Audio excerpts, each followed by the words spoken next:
La journée a commencé pour Joe Biden par une messe en la cathédrale Saint-Mathieu à Washington. Bertrand m'a dit c'est le deuxième président de l'histoire catholique après John Kennedy. Fitzgerald Kennedy. C'est anecdotique ou c'est important?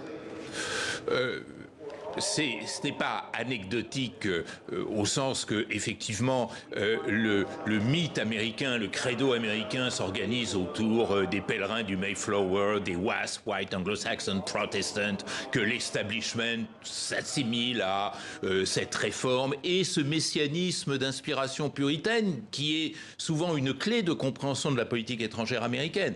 Donc effectivement, on ne pourra pas dire de Biden qui s'inscrit dans cette tradition.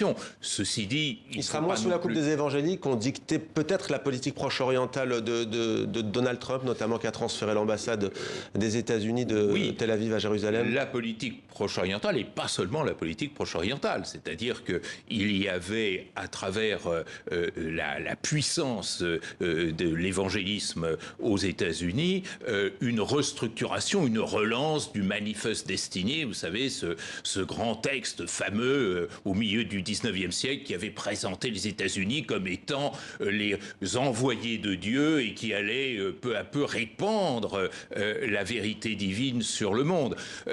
Donc les évangélistes, c'est ça, c'est un lobby extraordinairement actif et vous avez raison de dire que la politique pro-israélienne de Trump a été beaucoup plus soutenue par ce lobby, dont Mike Pence est l'une des expressions, que par l'AIPAC et les lobbies juifs américains.